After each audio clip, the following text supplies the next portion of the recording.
ये जो है विश्वामित्र जी वशिष्ठ जी से श्री राम को उपदेश देने के लिए और जो है कह रहे हैं कि इन भगवान राम को आप जो है शीघ्र से शीघ्र जल्दी इनको उपदेश दो, क्योंकि वास्तव में तो इनको सब प्रकार से बोध हो गया है, परंतु फिर भी इनको जो है गुरु के मुख से सुनना जरूरी है। वशिष्ठ जी कहते हैं, मुनीश्वरों, श्री रामचंद्र जी ने ज्ञातव्य जो वस्तु है उसको पूर्ण रूप से जान लिया है, क्योंकि इन शुद्ध बुद्धि वाले श्री राम को भोगों से वैराग हो गया है। ये पहचान है जिनको वो है परम तत्व प्राप्त हो जाता है, उनको संसार की तरफ जो भोग विलास हैं इनमें मन नहीं जाता, जाता है तो महत्व नहीं देता है। उनको शारीरम केवलम कर्म शरीर स्थिति के लिए जो जरूरी है उनको भोगता है, परंतु भोगते हुए भी उनमें न राग करता है न मोह करता है, क्योंकि शरीर धारण किया है तो ये अज्ञान काल में किया है और ये अपनी प्रारब्ध पूरी करके समाप्त होगा। इसलिए इसकी स्थिति के लिए तो इसको जिलाना है तो भोजन चाहिए, क्योंकि भोजन के बिना ये जीवित रह नहीं सकता है। और ये व्यवहारिक सत्य है, परमार्थ में मिथ्या है। ये भोग विलास भी सब सत्य हैं, भूख प्यास भी सत्य है यहाँ व्यवहार में, परंतु ज्ञान होने पर परमार्थ में किसी का कोई महत्व नहीं है, क्योंकि परमार्थ में आत्मा सत है, चेतन है, आनंद स्वरूप है। दुख होता तो उसके लिए प्रयत्न करता, सब दुख निवारण के लिए प्रयत्न करते हैं, सुख के लिए कोई नहीं करता है। सुख तो इसका स्वरूप है, हमारा दुख चले जाए और हमारा ये दुख ऐसा करने से जाएगा, हमको भोजन मिल जाए, क्योंकि भूख लग रही है, दुख हो रहा है, इसकी निवृत्ति के लिए भोजन चाहिए और भोजन हमको ऐसा करने से मिलेगा, मेहनत करेंगे, परिश्रम करेंगे तब भोजन मिलेगा और तब उससे भूख की निवृत्ति होगी। भूख निवृत्ति होगी तो उस दुख से छूट जाएंगे। तो ये भी तो संसार के जो दुख है इनसे छूटने को भी तो मुक्ति कहते हैं। तो ये भी जो है अपने जो चाहिए वो वस्तु मिल जाती है तो उससे सुख होता है, दुख से छूट जाते हैं। ये भी कर्म से प्राप्त होता है और सर्व दुखों की निवृत्ति, परमानंद की प्राप्ति ज्ञान से प्राप्त होती है। इसलिए दो ही मार्ग हैं, जो शरीर धारण करके इसमें जो है संसार के भोग विलास चाहिए तो शुभ कर्म से मिलते हैं ये, और मोक्ष चाहिए तो ज्ञान से प्राप्त होती है। इसलिए दोनों के लिए प्रयत्न करना चाहिए। निष्काम भाव से कर्म करेंगे तो मुक्ति देगी वो और संसार का भोग भी देगी, सकाम करेंगे तो संसार के भोग देगी परंतु मुक्ति नहीं मिलेगी। जो चाहिए वो भोग मिल जाएगा। तो संसार के दुखों से तो अंतःकरण शुद्ध होने पर विवेक के द्वारा गुरु के पास जाकर संसार से वैराग होगा तभी प्राप्त होगा। श्री राम विद्वान लोग भोग वासनाओं के क्षय को ही मोक्ष कहते हैं। ये भोग वासनाओं का जो अंदर जो ये वेग उठ रहे हैं, इनका क्षय हो जाना, कोई किसी प्रकार की जो है तुम्हारी संकल्प विकल्प नहीं है और जो है वासना नहीं है कोई, तो उसी का नाम मुक्ति है। जैसे सो जाते हैं तो कोई संकल्प नहीं है, कोई तुम्हारी जो है भोग वासना के लिए प्रयत्न नहीं है, इसलिए कैसे आनंद में डूब रहे हैं। वही तो सब दुखों से छूट गए वहाँ, तो परंतु फिर जगने पर वे निकलेंगे, इसलिए फिर दुख आ जाएंगे। परंतु इन भोग वासनाओं को, बंधन को जो है अभ्यास से, वैराग से जब इनको समाप्त कर देते हैं विचार द्वारा, तो फिर ये वापस नहीं निकलते हैं, फिर जन्म मृत्यु के कारण नहीं बनते हैं। ये ज्ञान से बुझ जाते हैं, भूंज दिए जाते हैं। चना को भूंज देते हैं तो बोने पर अंकुर नहीं देता है। इसी प्रकार ये कर्म उसके फिर कर्म देने वाले नहीं होते हैं। बीत राग भय क्रोध, उनके क्रोध और राग और भय सब बीत जाते हैं, फल देने वाले नहीं होते हैं।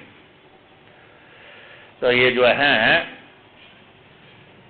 जैसे मरुभूमि में लता नहीं उगती, कोई भी कैसा भी बीज डालो, न वहाँ पेड़ होता है, न बेल होती है, न कोई फसल होती है, मरुभूमि है। उसी प्रकार जब तक जानने योग्य तत्व का कुछ भी ज्ञान नहीं होता, तभी तक मनुष्य के हृदय में ये विषयों के रोग लगे हुए हैं। ये रोग पैदा होते हैं विषयों के, और इनसे वैराग जब हो जाता है ज्ञान के द्वारा, विवेक के द्वारा, तो फिर इसमें कोई भी वासना दुख देने वाली नहीं होती। ये राम जी को ज्ञेय तत्व का ज्ञान हो गया है, जो परमात्मा जानने योग्य हैं। क्योंकि ये संसार के भोग विलासों में रमण नहीं करते हैं, तो ये तो रमण उस आत्मा में अपने स्वरूप में करते हैं। इसलिए जो है उस तत्व को बुद्धि के द्वारा जानते हैं। उसके विषय में जब सदगुरु के मुख से यह सुन लेंगे कि यही परमार्थ वस्तु है, तब इनके चित्त को अवश्य विश्राम शांति प्राप्त हो जाएगी। क्योंकि जैसे कल दृष्टांत दिया था सुखदेव जी का, उन्होंने जान तो लिया था, परंतु फिर भी संशय था कि यही ही तत्व है। ये संसार मन के संकल्प से उत्पन्न हुआ है, ये जान लिया था पहले, परंतु उसी को पिता से, चूंकि पिता उनके ज्ञानी महापुरुष हैं, उनसे पूछा और फिर वही बात उन्होंने बताई। तो फिर जनक के पास में भेजा, जब नहीं उनको जो है शंका गई तो वही बात वहाँ गई कही उन्होंने, तो इसलिए तब उनको शांति प्राप्त हुई। सब जानते हैं इस बात को कि ये संसार मिथ्या है, नाशवान है, और ये सब छोड़ना पड़ता है, इससे तृप्ति नहीं होती है। परंतु इन बातों को गुरु के द्वारा जब प्राप्त होते हैं, सुनते हैं, तब अपने हृदय में पक्की हो जाती हैं, और फिर इनमें रहते हुए भी इनमें फिर ये मोह के कारण नहीं बनते, दुख देने वाले नहीं होते हैं। इसलिए जैसे जो है ये कह रहे हैं विश्वामित्र जी, हे पूज्यपाद वशिष्ठ जी, क्या वह है पहले की बात आपको स्मरण है, जबकि हम दोनों बैर की शांति तथा परम बुद्धिमान मुनियों के कल्याण के लिए देवदारू के वृक्षों से आवृत निषद पर्वत के शिखर पर साक्षात पद्मयोनि जो भगवान ब्रह्मा है, उन्होंने जो तत्व ज्ञान उपदेश दिया था वो याद है आपको? उसको सुनकर जैसे सूर्य के उदय होने से अंधकार समाप्त हो जाता है, उसी प्रकार उस ज्ञान को जो सुन लेते हैं उनका सब ये मोह रूपी अज्ञान समाप्त हो जाता है। इसलिए आप उसी जो भगवान ब्रह्मा ने कहा था उस ज्ञान को श्री राम को शीघ्र उपदेश दीजिए, जिससे ये विश्राम शांति को प्राप्त हो जाएं। क्योंकि अभी इनके अंदर जो वैराग का दुख हो रहा है, राग भी दुख देता है, वैराग भी दुख देता है, और जब समझ आ जाती है तो राग में वैराग में समान हो जाता है, न द्वेष्टि न कांक्षति। क्योंकि ये संसारिक व्यवहार का जो सब भोग विलास हैं ये व्यवहारिक हैं, परमार्थ में नहीं है। इसलिए जैसे धर्मशाला में यात्रा करने वाला रहता है तो उसमें कोई आसक्त नहीं होता है, जो का किराया दिया है उसको छोड़ के जाना पड़ेगा, रात में बसेरा है, इसलिए न उनमें आसक्त है, न मोह कर रहा है, न उनके छोड़ने पर दुख होता है उसको। क्योंकि ये तो सब हमारे नहीं हैं, हमको तो यहाँ ये मिले थे अपने किराए से, रात पूरी किया है, अब इनको छोड़ के जाना है। इसी प्रकार यहाँ आए अज्ञान काल में तो ये संसार में ये जीवन बिताना है और इसका कोई महत्व नहीं है, इनसे हमारा कोई लगाव नहीं है। जब ऐसा वैराग होता है तो उसके लिए ये दुख देने वाले नहीं बनते हैं।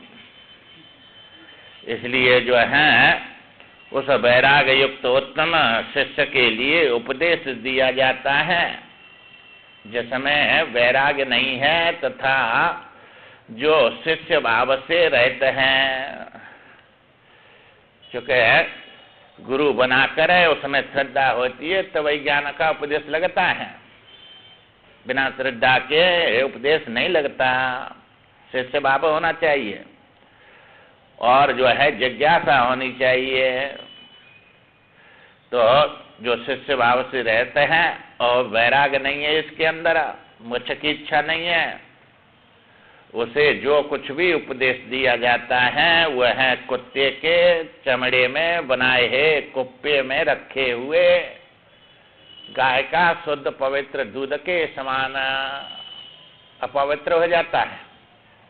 वो ज्ञान उसमें पवित्रता नहीं देता, चूंकि उसका अंतःकरण शुद्ध नहीं हुआ है। गंदे पात्र में कितनी भी अच्छी चीज डाली जाए वो सब गंदी हो जाती है। इसी प्रकार जिनको वैराग नहीं, गुरु में श्रद्धा नहीं, उनको सुनकर भी ज्ञान नहीं होता है। वो जैसे ऊसर में बीज बोया ऐसे ही निष्फल हो गया, ऐसे ही निष्फल हो जाता है। इसलिए श्रद्धावान लभते ज्ञानम, हमें अपनी मुक्ति करनी है, संसार से निकलना है, इसमें विचार नहीं करते हैं। जब इसमें सुख दिख रहा है, अब तक सुख नहीं मिला तो आगे कहाँ मिल जाएगा, कितने जन्म गए और यही भोगते रहे, फिर भी शांति विश्राम नहीं मिला, दुख गए नहीं, सुख मिला नहीं। इसलिए इसमें सुख है ही नहीं, सुख की आशा में जीता रहता है। जो जो चाहता है वो वस्तु मिलती नहीं है और जो है जो मिला है उसमें संतुष्ट नहीं है, पूर्ति नहीं हो रही है, इसलिए हर समय दुखी रहता है। और थोड़े पुण्य के अनुसार मिल भी गई तो आगे ये मिलने वाली नहीं है फिर, चूंकि बिना भगवान के भजन किए बिना, शुभ कर्म किए बिना, ये देवी संपत्ति अपने हृदय में आए बिना कोई भी सुख शांति नहीं मिलेगा आगे जाके। अपना जीवन ये क्षण भंगुर भोग विलासों में बिता दिया तो बड़ा पछताना पड़ेगा। मान विनाश कर दिया उसने, न संसार मिलेगा न उसको जो है जीवन में भोगने के लिए कोई वस्तु की प्राप्ति नहीं होगी। इसलिए वशिष्ठ जी कहते हैं, आप जो कह रहे हैं मुझे आज्ञा दे रहे हैं विश्वामित्र जी, और उस समय बिना किसी विघ्न बाधा के मैं आरंभ कर रहा हूँ। शक्तिशाली होकर भी संतों की आज्ञा का उल्लंघन करने में कौन समर्थ हो सकता है। आपने आज्ञा दिया है तो मैं उसका प्रयत्न पूर्वक और श्री राम को उपदेश करूंगा और उसी उपदेश को करूंगा जो ब्रह्मा के मुख से सुना था। जो है इसके लिए जगत की ब्रह्म रूपता एवं मिथ्यात्व का निरूपण करेंगे यहाँ कि ये संसार भ्रांति है, भ्रम रूप है और मिथ्या है और सदेह और विदेह मुक्ति की समानता और शास्त्र नियंत्रित पौरुष की महानता का वर्णन करेंगे। ये जगत भ्रांति रूप है। अब भ्रांति माने कोई जो है मंद अंधकारम भ्रांति हो जाती है। जैसे कोई वस्तु पड़ी है वहाँ और सर्प के समान तो वो सर्प जैसा दिखता है, उससे दुखी होता है, कभी भय के कारण भूत बन जाता है। कोई है नहीं घर में फिर भी जो है उसको दुख भ्रांति से उत्पन्न हो जाता है और वो मिथ्या होता है। इसी प्रकार ये कह रहे हैं पूर्व काल में वशिष्ठ जी ने कहा सृष्टि के आरंभ के समक्ष भगवान ब्रह्मा ने संसार रूपी भ्रम के निवारण के लिए जिस ज्ञान का उपदेश दिया था उसी को मैं यथा वर्णन करता हूँ। यह जगत संकल्प से उत्पन्न हुआ है, मन के संकल्प से उत्पन्न हुआ है। चूंकि संकल्प आपके अंदर भरे हुए हैं, ये सब देखे सुने सब भर जाते हैं। जो जो कर्म करते हैं आप उससे दो काम होते हैं, कर्म किया उसका फल मिला, उससे सुख होगा या दुख होगा और उसके संस्कार पड़ जाएंगे अंदर। सुख दुख देके वो कर्म समाप्त हो जाता है, संस्कार अंदर जमा हो जाते हैं और वही फिर एक तरंग के समान चित्त में से निकलते रहते हैं। ये मनोराज्य होता रहता है। तो जगत संकल्प के निर्वाण, मनोराज्य के विलास, इंद्रजाल द्वारा जैसे मायावी सब इंद्रजाल दिखाता है, रचित पुष्पहार जैसे ये कहानी कथा सब कल्पना होती रहती हैं और ये अर्थ के प्रतिभास हैं, ये वास्तव में नहीं है। वात रोग के कारण प्रतीत होने वाले भूकंप, बालक को डराने वाले कल्पित पिशाच, निर्मल आकाश में कल्पित मोतियों के ढेर, नाव के चलने से प्रतीत होने वाले वृक्षों की गति। नाव में बैठ जाओ सब जो है माँ ऐसा नहीं लगता है कि नाव चल रही हुई है, वृक्ष भाग रहे हैं। जैसे गाड़ी में देखते हैं आप खिड़की में से रेल में जा रहे हैं और वृक्ष ऐसे दौड़ते हैं, वहाँ वृक्ष एक भी नहीं दौड़ रहा है परंतु जो मालूम पड़ते हैं ये दौड़ रहे हैं सब। पृथ्वी भाग रही है, वृक्ष भाग रहे हैं। अपनी गाड़ी स्टेशन पर खड़ी है, दूसरी गाड़ी आ गई तो अपनी गाड़ी चलती दिखती है और वो खड़ी दिखती है। ये सब भ्रांति है। तो ये ना होने पर भी ऐसा दिखता है। इसी प्रकार स्वयं ये जो जीव हैं ये आकाश में कल्पित हुए पुष्प की भांति भ्रम द्वारा निर्मित हुआ है सब संसार। मृत्यु काल में पुरुष अपने स्वयं ही अपने हृदय में इसका अनुभव करता है। इस प्रकार जगत मिथ्या होने पर भी चिरकाल तक चिंतन करने से ये स्थायी हो गया है, दृढ़ हो गया है और ऐसा का ऐसा ही दिखता है ये।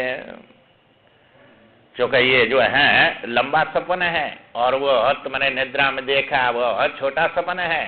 जग के वहां तो समझ लेते हैं वो मिथ्या था, परंतु वो सपन देखा और उसमें से जग गए तो फिर दूसरे दिन वो सपन नहीं आएगा। परंतु इसमें से तुम सुसुप्ति में जाएंगे, सपन में जाएंगे और जग के तो फिर वही घर में कहा न सके संबंधी दिखते हैं, ये बदलता नहीं है। इसलिए ये दृढ़ हो रहा है कि ये सत्य है। यह लोक कहलाता है इसलिए ये जो है दृढ़ हो गया, हृदय में प्रकाशित हो रहा है दृढ़ता से। ये लोग बोलते हैं जन्म से लेकर मृत्यु तक की चेष्टाओं का स्मरण आदि अनुभव करने वाला जीव जहाँ हृदय आकाश में ही इन लोकों की कल्पना करता है। जैसे कि ऊपर कहा गया, ये तुम्हारी कल्पना में सब दिख रहा है, हृदय में सब जीव कहीं जाता आता नहीं है, ये सब कल्पना में दिखने लग जाता है। जैसे तुम यहाँ से रात को सोए अपने घर में, वहां से हरिद्वार नहीं गए तुम, जो है वहीं तुम्हारे हृदय में ही वो हरिद्वार बन गया।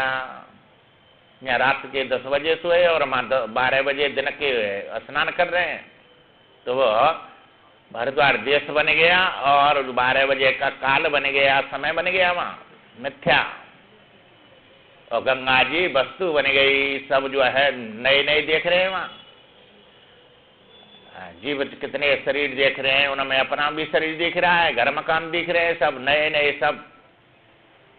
सब सृष्टि दिख रही है। जैसे यहाँ जागृत में है या दतिया में सोए दतिया दिख रही थी, ऐसे ही वहाँ हरिद्वार दिख रहा है, सब घर मकान सब जीव दिख रहे हैं, सब रोते चिल्लाते जन्मते मरते गाने बजाने गाते हुए सब उत्सव भी हो रहे हैं, सब काम हो रहे हैं वहाँ।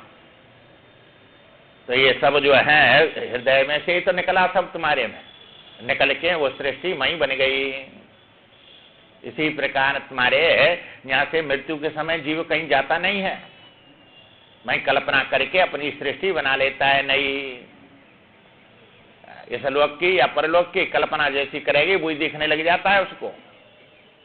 सबका ये है।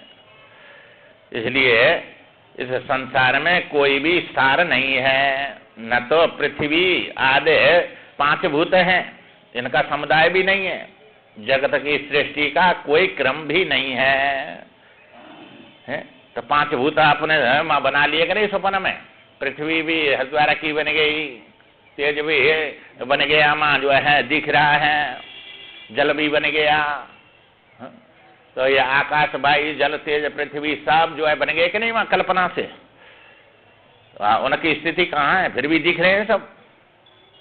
तो ऐसा नेम नहीं है जो मिथ्या हो दिखे नहीं, और जो दिख है वो सत्य हो, ऐसा नेम नहीं है। ये बिना हुए भी दिखता है। आकाश में नीलिमा का एक कण नहीं ला सकते तुम, जो जीवन भरे कहीं भी जाओ और कितना भी प्रयत्न करो, एक कण भी नहीं है।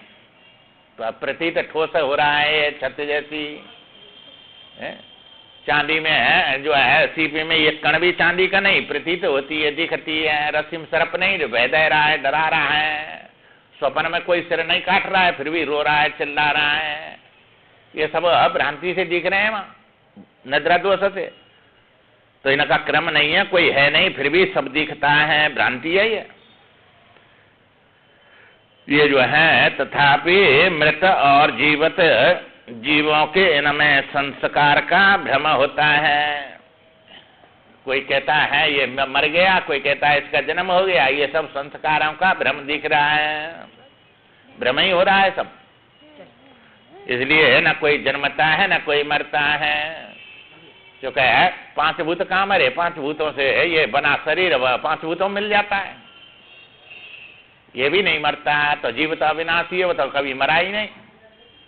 तो मृत्यु सिद्ध नहीं होती है, प्रतीत होती है। और फिर शरीरों को देखते हैं तुम, तो शरीर का जो है मिल जाना जन्म बोला जाता है, शरीर से बिछुड़ जाना मृत्यु बोली जाती है। तो ये शरीर तो जो है मिट्टी से बने, मिट्टी मिल जाते हैं, मिट्टी से फिर बन जाते हैं, उनमें प्रवेश कर जाता है।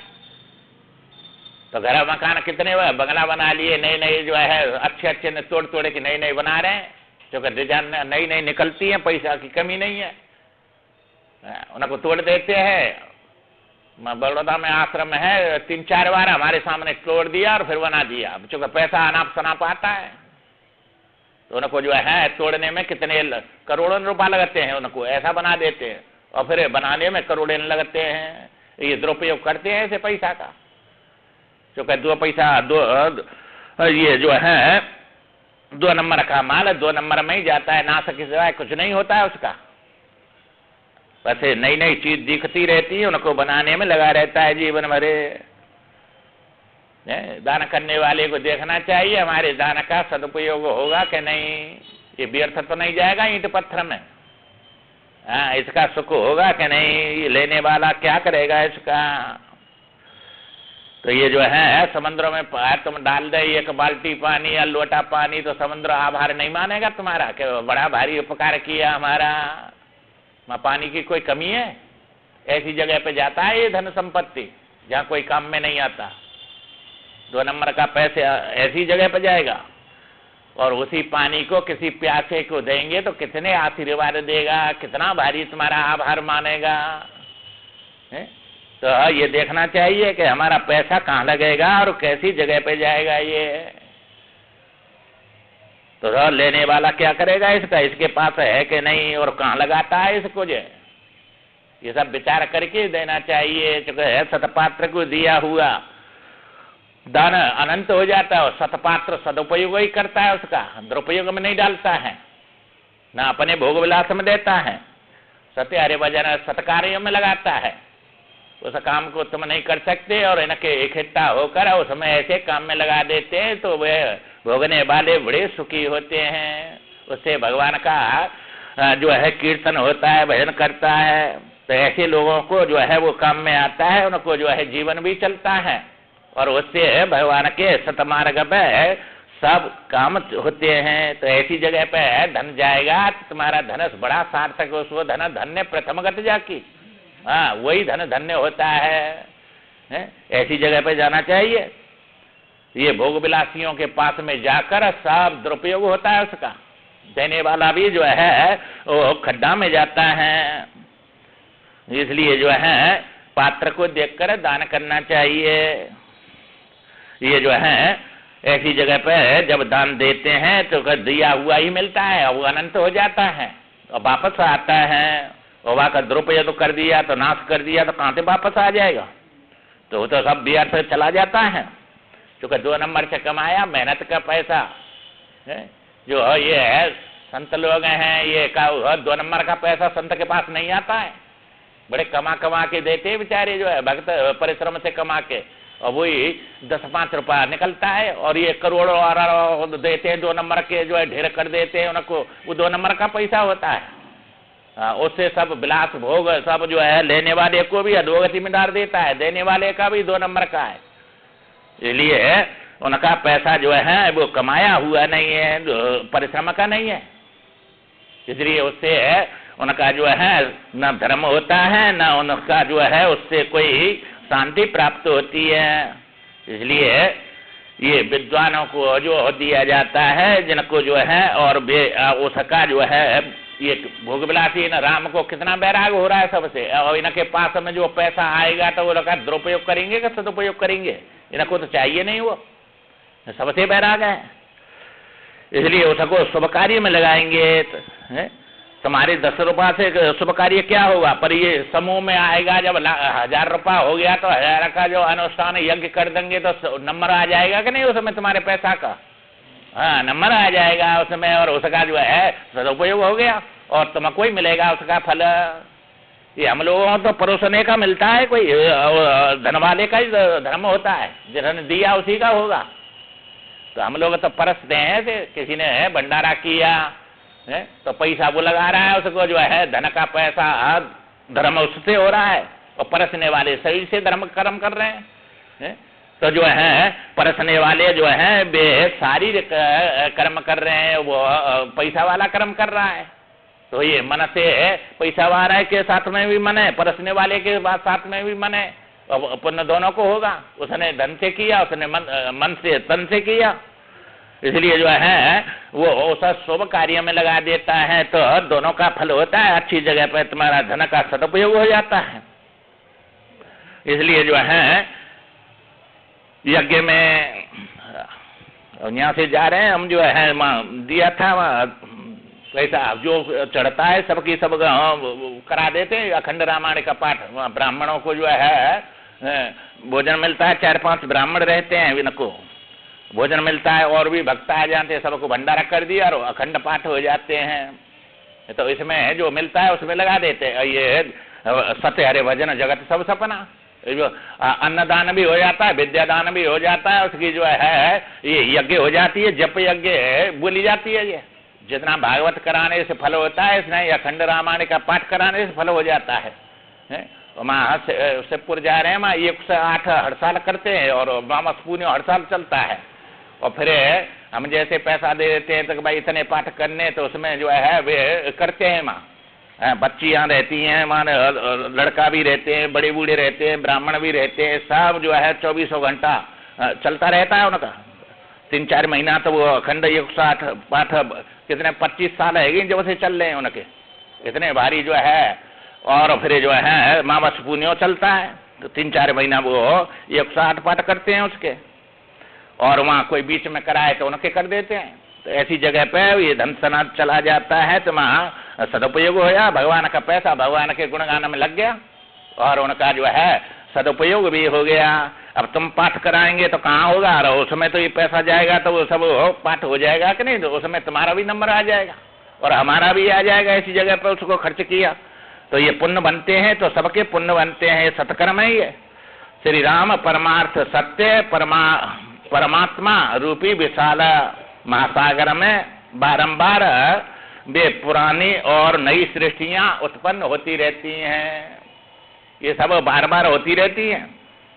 इसलिए ब्रह्म कल्प का अब यह है भूत 72वां त्रेता युग चल रहा है। यह पहले भी हो चुका है, अनेक बार हो चुका है और आगे भी होगा। और पहले भी त्रेता युग हुआ और वो विलय हो गया, और जितने लोग हैं वे पूर्ववत सब होते हैं और विलीन हो जाते हैं। पहले भी तुम राम हुए, दशरथ हुए, यहाँ ऐसे जो है इनके पुत्र हुए, ये सब। अब जो घर में आप बैठे, ये फिर किसी युग में आके यही सब मिलेंगे और यही शरीर मिलेगा, और ऐसे ही माँ बाप बनेंगे, ऐसे ही माता पिता मिलेंगे, ऐसे बहू बेटा मिलेंगे, यही मिलेंगे, सब इसी रूपों में मिलेंगे। ये सब कल्प कल्प में बदलते रहते हैं सब। ये पहली बार नहीं मिले, ये कितनी बार मिलेंगे, ये जो है फिर मिलेंगे, फिर मिलेंगे। ये सब मिलते रहते हैं, बिछुड़ते रहते हैं और बदलते भी रहते हैं, और वो की वो भी मिलते हैं। तो यही राम कई बार दशरथ हो गए, कई बार राम हो गए, लक्ष्मण, ये चारों भाई, ये सब वशिष्ठ जी मैं भी उत्पन्न कई बार हो चुका हूँ और हूँगा। चूंकि ये जो है ये इनकी आयु ब्रह्मा के बराबर हो जाती है, ये जो ज्ञानी महापुरुष होते हैं। इसलिए ब्रह्मा की तो जो है ये इस समय जो आयु है वो 100 वर्ष की होती है। तो 100 वर्ष यहाँ इनका जो है ये युग 1000 बार बीतते हैं, तब एक दिन होता है इनका, इतना लंबा वर्ष होता है। ये 1000 बार त्रेता युग, कल युग, द्वापर, सतयुग, ये 1000 बार बीत जाएंगे जब एक दिन होगा और इतनी बड़ी रात होगी। और जब तक हम लोगों के कितने जन्म होंगे, कितनी बार जो है सृष्टि में आएंगे, ये कई दिन में कितनी बार, ये सूर्य चांद पृथ्वी का ब्रह्मा के एक दिन का जो है आयु है, इनकी 100 वर्ष एक दिन में होती है और हमारी 100 वर्ष ब्रह्मा के एक पल में हो जाती है। तो ये जो है ये पूर्ववत सब चलते हैं। चूंकि ज्ञानी का तो जन्म होता नहीं, ये तो महापुरुष ज्ञानी है, परंतु इनकी आयु ब्रह्मा के बराबर है। इसलिए ये जीवों के कल्याण के लिए भेजे जाते हैं, मान ज्ञानी होने पर भी। इसलिए ये यहाँ आकर ज्ञान स्वरूप ही होते हैं, इनको गुरु के द्वारा पढ़ना नहीं पड़ता है, सबको ज्ञान स्वयं रहता है। इसलिए सब लोगों को ज्ञान देने के लिए इनको आते हैं। इसलिए कह रहे हैं मैं कई बार आ गया, तुम भी आ गए, और ये सब लोक परलोक सब बार बार ये उत्पन्न होते रहते हैं उस परमात्मा में। इसलिए जो है ये पूर्व कल्प के समान ही होते हैं और कभी नहीं भी होते, विपरीत भी हो जाते हैं, थोड़ा बदल भी जाता है। जैसे कभी ऐसा ही स्वप्न देखते हैं, कभी वही स्वप्न पहले देखा फिर दोबारा भी आ सकता है और नहीं बदल भी जाता है, परंतु अंदर से ही सब निकलता रहता है। इसलिए जो है ये कई बार हो चुके हैं, ये विकल्प शांत हो चुके हैं तथा जो स्वस्वरूप में सारभूत सच्चिदानंद को जान गया है वह विद्वान पुरुष फिर शांति रूपी अमृत से तृप्त हो जाता है। फिर के उसके अंदर ये जो है अशांति नहीं होती है, संसार के विषय भोगों को लेकर सदा सदा के लिए शांत हो जाता है। इसलिए ये समुद्र की तरंग जैसे जलराशि शांत हो जाए, चाहे वो तरंगों से युक्त हो, दोनों दशाओं में जल समान ही रहता है। तरंग उठ रही है तब भी जल है वो, और शांत है सागर तो भी जल ही है, जल में कोई फर्क नहीं पड़ता है। इसी प्रकार तुम्हारी आत्मा में कोई फर्क नहीं पड़ता। ये संकल्प हृदय में से उठकर चलते रहे, चाहे समाधि में बैठे रहे, जो ये सब जितने भी हैं संकल्प ये तुम्हारे चित्त में भर रहे हैं, तरंग उठ रही हैं ये सब। इसलिए इनमें अपना मन न लगाकर भगवान का भजन करो। हाँ, तो ये जो है, क्योंकि ये संकल्प तो है फिर संस्कार बन के संसार को जो है ये महत्व देते रहते हैं, तो संसार में दौड़ते रहते हैं, वासना उत्पन्न करती रहती हैं, और वासनाओं को रोककर जब भगवान में लगाते हैं तो वही शांति हृदय में प्राप्त हो जाती है, और वे जो है इस संसार से मुक्त हो जाते हैं। तो वासना क्षय और तत्व ज्ञान एक साथ होता है। इसलिए जो है अब ये नहीं समझना हम भजन कर रहे हैं, पूजा कर रहे हैं तो कोई विचार नहीं आवे। ये विचार तरंग उठेंगी तुम्हारे अंदर, अनेक प्रकार की आती रहेंगी, इनको रोक नहीं सकते हैं। भजन करो, तुम समाधि लगाओ, चाहे ध्यान में रहो, और ये तरंग मन संकल्प चलते रहते लहर के समान, परंतु इनका फल नहीं होता है। फल तुम्हारी वो सब पूजा पाठ का ही होगा। जो जिसको बैठे हैं तुम हमें ये घंटा भजन करना है, ये संकल्प कर लिया, माला फेरनी है, अब और विचार आएंगे वे फल नहीं देंगे, ये माला ही फल देगी बस। और वे आते रहो वाले, उनसे तुम्हारा कुछ नहीं बिगड़ेगा। आने दो, उनको रोक देंगे तो तुम्हारा जीवन ही नहीं रहेगा, ये तो सब भूल जाएंगे। ये तरंग न उठे तुम्हारे अंदर तो न घर पाएगा, न सगे संबंधी पाएंगे, सब भूल जाएंगे। ये तो हर समय यादें होते रहते हैं, चलती रहती है तरंग।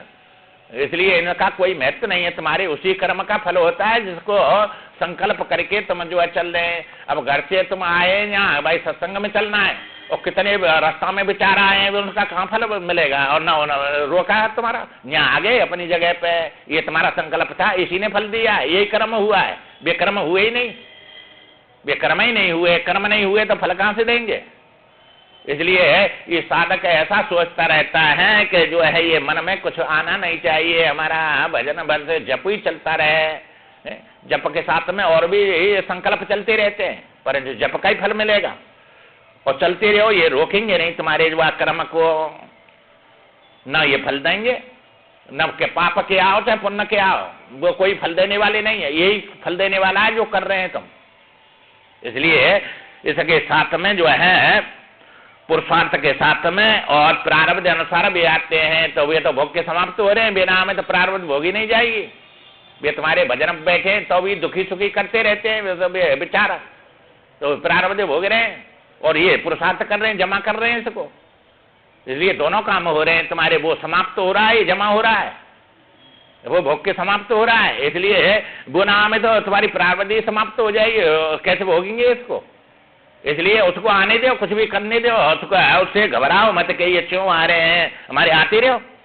अब तुम्हारे यहाँ बैठे सत्संग में 1 घंटा का, ये सत्संग का ही फल मिलेगा, और विचार आ रहे हैं उनका कोई फल नहीं है, आते रहो बोलियो। बस 1 घंटा यज्ञ हो गई तुम्हारी ये, और ये जमा हो गई, तुम्हारा पुण्य हो गया जमा, और इसका इसी का फल मिलेगा बस। और कोई तुम्हारी कोई चाहे क्रिया हो, चाहे संकल्प में, चाहे शुभ अशुभ, वे सब कोई फल नहीं देंगे, यही फल देगा। बस कान से सुनने अंदर जा रहा है तुम्हारा, बस जमा हो रहा है ये, क्योंकि इसी के लिए आए तुम। उन संकल्पों के लिए थोड़े आए यहाँ, ऐसा चिंतन करेंगे माँ, ऐसा विचार करेंगे और ऐसा सोचेंगे, इसके लिए थोड़े आए, इसके लिए आए, और यही फल देगा, और यही तुम्हारे अंदर जा रहा है बस है। तो ये तो अब विचार नहीं करता, इसलिए इस कर्म को छोड़ देता है। क्या मन तो रुकता नहीं है, माला फेरने से क्या फायदा है, ये समझता नहीं है। मन तो अपना काम मन ही नहीं रहेगा, जब रुक जाएगा तो अमनी भाव हो जाएगा, मन ही नहीं रहेगा। तो मन तो अपने चिंतन करेगा, ये तरंग उठेंगी, उसमें संस्कार भर रहे हैं, तो उनसे तुम्हारा क्या लाभ हानि है। तो ये जो है समुद्र की तरंग रहे और चाहे शांत रहे, उस समय अंतर नहीं पड़ता। ऐसे ही सदेह हो चाहे विदेह हो, जिनको तत्व बोध हो गया, वे चाहे शरीर के साथ भी और शरीर रहते भी जो है आत्मा ही है। ये दोनों उसमें जो है शांत अवस्था में ही भी रहते हैं। वे दोनों दशाओं में वो है, जैसे वायु चले तो भी वो हवा वायु है, और शांत हो जाए तो भी वायु ही रहती है, और कुछ थोड़ी बन जाती है। वो आकाश आकाश है, वायु वायु है, जल जल है, ये सब अपने स्वरूप में रहते हैं। ऐसे ही तुम्हारा जो है ये सब आत्मा आत्मा ही रहता है, और वो आत्मा और अनात्मा दो ही तो चीज है, एक छाया एक द्रव्य। तो द्रव्य तत्व होता है, छाया कोई तत्व ही नहीं है। इसी प्रकार ये तुम्हारा स्वरूप जो आत्मा है वही तत्व है, और वो बदलता नहीं है, और ये छाया बदलती रहती है, कभी पूरब में, कभी पश्चिम में, कभी जो है तले के नीचे है। तो छाया चल रही है कि तुम चल रहे हैं? ये खंबा खड़ा है तुम्हारे छत पे, कोई जो है, और वो जो है सुबह छाया उसकी किधर है? पश्चिम में है, और दोपहर को उसके नीचे आ गई, और शाम को पूरब में चली गई। तो छाया चली गई, वो खंबा गया, छाया गई, छाया में क्रिया। इसलिए भगवान कहते हैं प्रकृति क्रियमाणानि गुणा कर्माणि सर्वस्व, अहंकार विमूढ़ आत्मा करता है में तिमन्नति। आत्मा तो अक्रिय तत्व है, उसमें कोई क्रिया नहीं, ये सब प्रकृति कर रही है तुम्हारी, इसमें हो रही है, और प्रकृति कोई तत्व नहीं है। छाया क्या तत्व है? छाया तो प्रतीति है। तत्व होती तो तुम्हारे कर्म बनते, वो तत्व ही नहीं है, कर्म कहां से बनेगा? ये तो नहीं जानते, तब उसमें अपने को विमूढ़ बन जाते हैं, कर्ता बन जाते हैं। मैं पूरब में जा रहा हूं, मैं पश्चिम में जा रहा हूं, मैं अभाव हो गया। तो तुम्हारा अभाव तुमने देखा कि नहीं? अभाव कहाँ हुआ तुम्हारा? तुम ना सुसुप्ति में गए ना, स्वप्न में गए ना, जो है जागृत में आए, तुम अपने स्वरूप में ज्यों की त्यों है। ये अवस्था बदली, बुद्धि की अवस्था है, ये सब प्रकृति है। ये तो ये गुणों में ले गए, गुणों में ये क्रिया हुई कि तुम्हारे में हुई? जितने यहाँ जागृत में, इतनी स्वप्न में, इतनी सुसुप्ति में, इतनी समाधि में तुम्हारी क्या हुआ? ये सब बदल रहे। तुम तो धुरी है वे, और ये चक्र पहिया के समान है।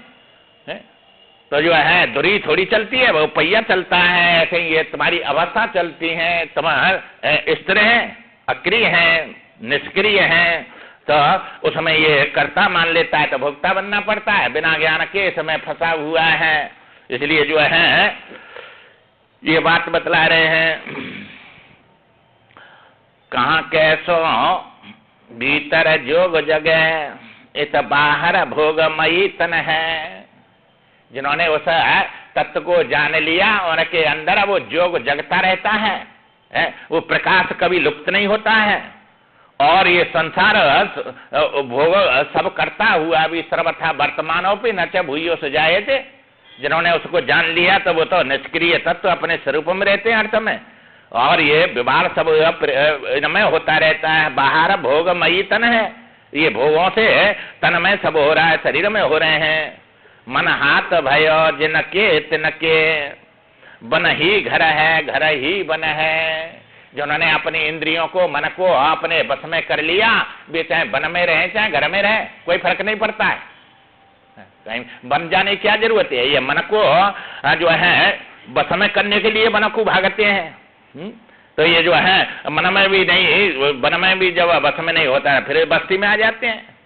ये मन के सब दौड़ा रहा है, पर मन हाथ भयो जिनके तिनके, बन ही घर है घर ही बन है, कहीं भी रहो। चूंकि ये सब संसार तो कहीं भी चले जाओ वहीं प्राप्त होता है, रजोगुण छोड़ेगा नहीं कहीं। वन में भी जाके हिरणम बना देगा कि नहीं, हिरणम मोह कर देगा। तो वो घर के में मोह करना अच्छा, वह मनुष्य में कि पशु में मोह करना अच्छा है? पशु तो पशु का मोह करके पशु बना देगा। इसलिए अब मोह ही करना है तो जो है घर में ही रहो अपने में, पर भगवान का भजन करो। कहीं भी रहो, दो ही जने मिले चौफर खेलत सार धरे, पुणे डारत पासा। अब दो जने चौपर खेलते हैं, और सार के लिए दोनों की दृष्टि है कि हमको जीत मिले, हमको सार मिले, हमारी जो है जीत हो, हमको लाभ हो, और उसको अपने मन में रख के पासे डालते हैं। जीत हुई है सुखी मन में।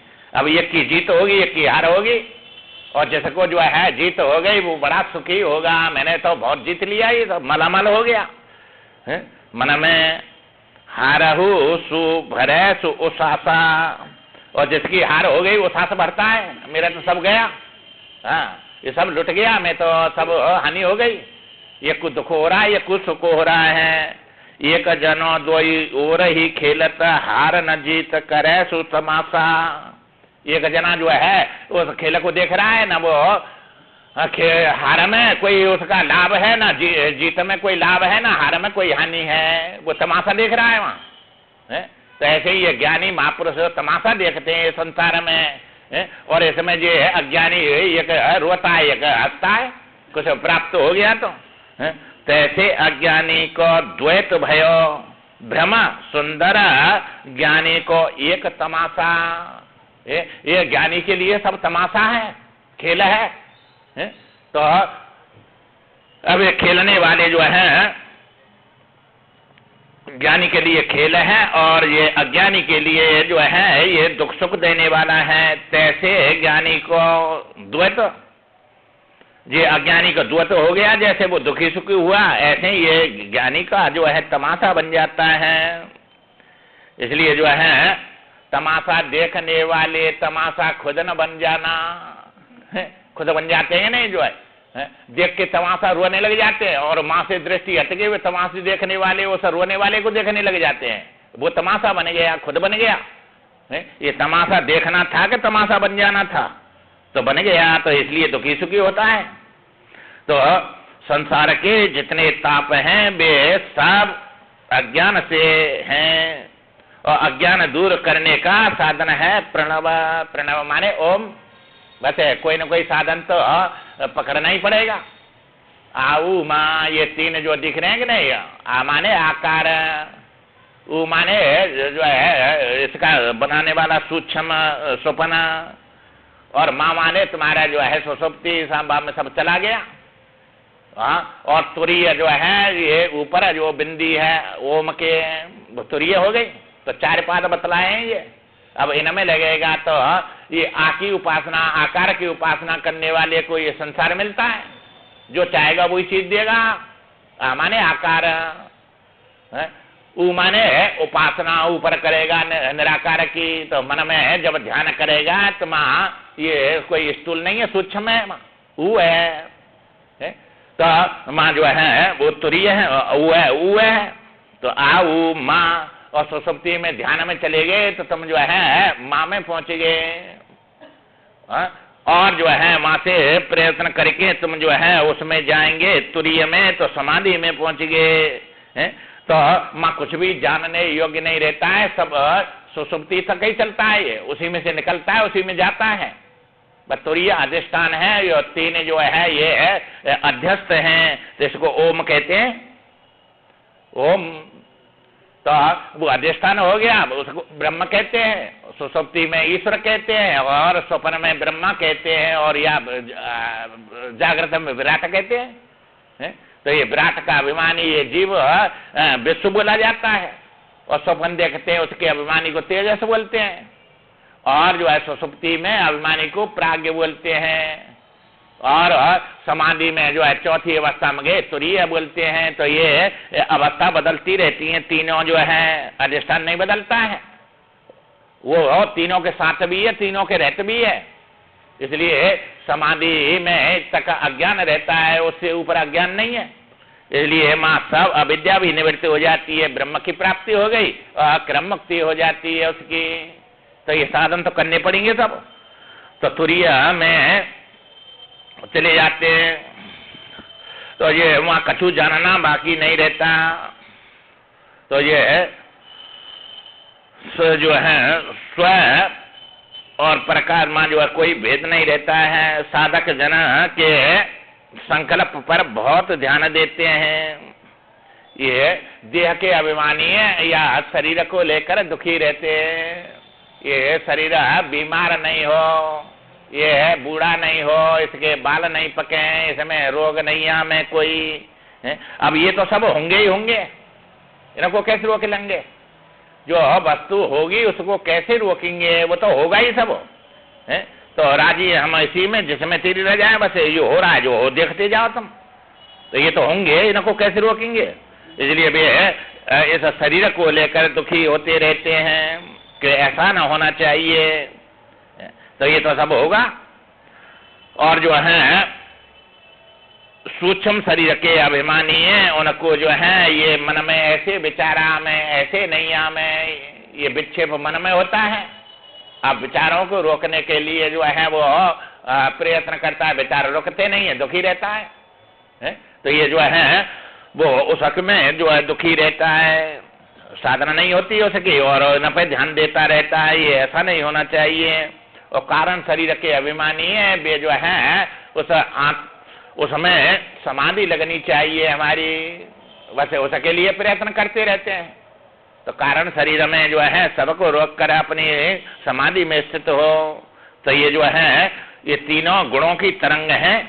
तो इनमें इनको लेकर तो है वो सबको जो है दुख सुख भोगता रहता है, उठती रहती है। ये तरंग जो है जैसे जल में उठती हैं, ऐसे ही तुम्हारे जो है चित्त में ये तरंग उठती रहती हैं, हृदय से निकलती हैं। ये सब जैसे समुद्र से तरंग निकल के जल में दिख रही है, सब जो है उस जल में से वायु के द्वारा, जैसे ही तुम्हारे संस्कार ये जो है आत्मा रूपी जल में बुदबुदा के समाना उत्पन्न हो रहे। तो जल कोई बुदबुदा बना नहीं है, प्रतीति हो सकी। तरंग कोई बनी नहीं है, कुछ वस्तु प्रतीति हो सकी। जल जो है तरंग रहे तो भी कुछ नहीं बिगड़ा, और तरंग न रहे शांत रहो तो भी कुछ नहीं बिगड़ा। ऐसे ही तुम्हारी आत्मा में इनका कोई संबंध नहीं है।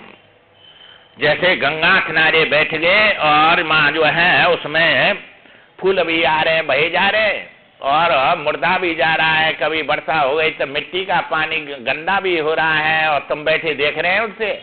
अब ये तुम ये नहीं सोचते कि क्या आए और क्या नहीं आए, सब देखते जा रहे हैं। इसी प्रकार तुम जो है ये संसार के पीछे बैठकर अपने दृष्टा भाव से देखते रहो, मन में क्या आ रहा है क्या जा रहा है, इससे क्या लेना देना तुम्हारा। जो ये तो तरंग जैसे गंगा में जो सब बहे जा रहे हैं, ऐसे ही तुम्हारे चित्त में ये संस्कार निकल के सब बहे जा रहे हैं। कितने आ रहे हैं, कहाँ ये स्थिर रहते हैं, तो सब चलते जा रहे हैं, तो उसको देखता रहता है। उसी प्रकार आत्मा में दृश्य मिथ्या है, इसका होना और न होना दोनों भौतिक हैं ये, क्योंकि ये संकल्प से जो है सब निकलते रहते हैं। संकल्प जो है शब्द आकाश का तत्व है, ये भौतिक है ये। तो न होना भी भौतिक है। समाधि में गए महावीर, आकाश शून्य हो गया, शब्द नहीं है तो भी आकाश है, शब्द बन रहा है तो भी आकाश है। तो ये सब गुण उसके हैं, ये भौतिक है। ये गुण ही गुणों में बरत रहे हैं, ये तो बरतेंगे, बर्ताव ही नहीं होगा इनके बिना। इसलिए तत्वज्ञ वे यह सोचते हैं कि शरीर की तो सत्ता ही नहीं है। ये शरीर की सत्ता, नीलिमा की सत्ता कहाँ है? इनको ज्ञान है माँ आकाश की सत्ता है कि नीलिमा की सत्ता है? आकाश में नीलिमा प्रतीत हो रहा है, तुम्हारी सत्ता है कि छाया की सत्ता है? ये छाया की तो सत्ता ही नहीं। इसी प्रकार ये तो छाया है, ये शरीर की सत्ता ही नहीं है। मन में विक्षेप रहे या समाधि रहे, क्या हानि लाभ उसको?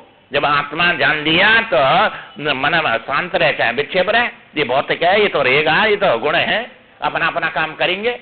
तो ये सतोगुण न हो तो तुम्हें दिखेंगे नहीं, तमोगुण न हो तो ये विषय बनेंगे नहीं, और इनको रुझो रहेगा नहीं रजोगुण, तो ये कोई सिद्ध ही नहीं होगा। इसलिए गुण ही गुण में बरत रहे हैं। ये तुम गुणातीत है, तुम्हारा इनसे क्या लेना देना। ये जो है बसठ जी महाराज समझा रहे हैं। इसलिए जो है भूमंडल का राज भी उनके लिए तुच्छ हो जाता है, जो परमात्मा को जान लेते हैं। और जिन्होंने नहीं जाना तो उनको एक बूंद भी बड़ी कीमती और बड़े तड़पते रहते हैं। तो इसलिए जो है ये संसार से पार होने का यही उपाय है। शास्त्र के अनुसार सत्कर्म करने की प्रेरणा अब दे रहे हैं। पुरुषार्थ से भिन्न प्रारब्ध बाध का खंडन कर रहे हैं तथा पौरुष की प्रधानता का प्रतिपादन कर रहे हैं। पुरुषार्थ ये सब कुछ जो बन गया वो तुम्हारे को उसको मिटा सकते हैं। मंत्र महामन विषय भी अलग है, मेट कठिन कुअंक बालक है। तो तुम्हारे में बल ज्यादा है कि वह प्रारब्ध में ज्यादा बल है? तुम्हारे में ज्यादा बल है, कुछ भी कर सकते हैं तुम। इस बात को कल बतलाएंगे, समय हो गया। श्रीमन नारायण नारायण नारायण, श्रीमन